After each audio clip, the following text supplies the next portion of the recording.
أمره بدعيك ده هاتو بيوتري وحدة بيبون باشان وحدة بيبون بحسابي خوان لتفرق رزقارا كان علين إيما لهمو جروبا كان برين بلهم بعام مسلمانان ما نخوشه وبوش يويا دوستادي همو جروبا كان واجلين اما يقرتنوي اسلامي تيا قينا خومان لكس يعني بس هولين هميان بيق بقينينو ازانن وحدوية كان لخدي جهمية كان بيسترد ازان بو لبروي جهمية كان بس شي بإسلام ازان بس اهلي تجهم وايا معتزلة كان بس شي بإسلام ازان بس اهلي اعتزال الشاعرة كان بس شي بأهلي اسلام ازان بس اهلي تمشعر ما تريد كان بهمانشي جروبا كان يتر بهمانشي والشيعة بهمانشي هر أهلكي خويبة حق زانه بلام وحدوي أما نبيزو قيزون وبوغنا أو أنا هاموي بأهل الإسلام زانه هاموي تيكالك أو هامو جروبا قمرا وبطالة هاموي يكابيك عليه هاموي مسلمان إما بهاموي ما نخوش يعني إسلام تشيع تجهم إرجاء خوارج تشيه هاموي بينا رحفتا دو جروبا كينا أنا هو بويا اما بيسترين فرقه لبروي بيسي هر حفته جروبا كيكو كدتو لخويا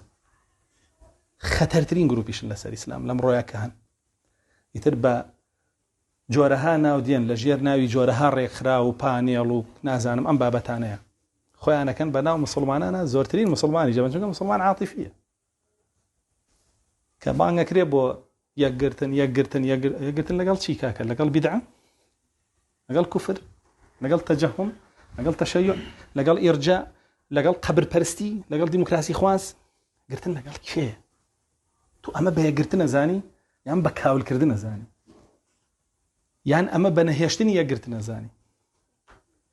هركسيا باسي يا قرتنا وي مسلماناني كر أجر ما بستي يا قرتنا وانا بقول لقال جيلي صحابة نتاع ضرب سخيك الله سبحانه وتعالى فرمي فإن آمنوا بمثل ما آمنتم به فقد اهتدوا أو هدايته يقرت نود بيو لقال صحابة لقال كيه ما أنا عليه اليوم وأصحابي قال هو يقرت نود بيو لقال كيه بتوي لقال وعنيك الله سبحانه وتعالى فرمي ومن يشاقق الرسول من بعد ما تبين له الهدى ويتبع غير سبيل المؤمنين نوليه ما تولى ونصليه جهنم وساءت مصيره ترى خلقنا زانم خويتي أنا قال ما يتانا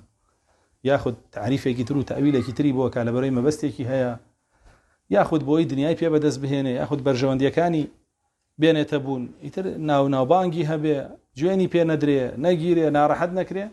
سيدك يبه هموش ويا خوي باغا كردو لم نصوصانه هاتوا ياخذ اسلامي فراقي تطبيقك ياخذ اسلامي وحدوي كيك ليك بيسترن هذا شيء زربان الاسلام ده بدري جاي ميجو هاتن بولا امامي اوزاعي او امامي اوزاعي علامي شام كشافعي اوات يا خواس بيبقى بينقشت بيجا وفاتي شافعي قش بتلبكاني درسي الاخر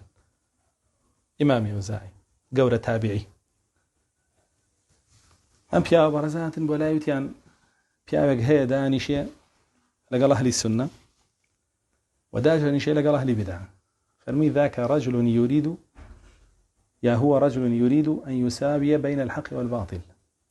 تيوبيا كاي حق وبطالتك الله كاكساني كابيك يعني شي تو لقال اهلي كفر جداني شو لقال أهلي بدعة جداني شو داجاني شو لقال موحدين شو أهلي توحيدي لقال أهلي السنة شو أهلي السنة شو هنيه أما واحد يبونه أما وكو بيا متن الوكو يشي لفرقة كان سيري مكان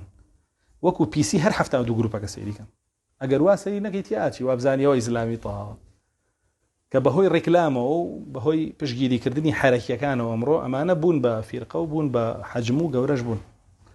يتر مقر الله سبحانه وتعالى بزانه كم كريك وشفيتني لجر سريانا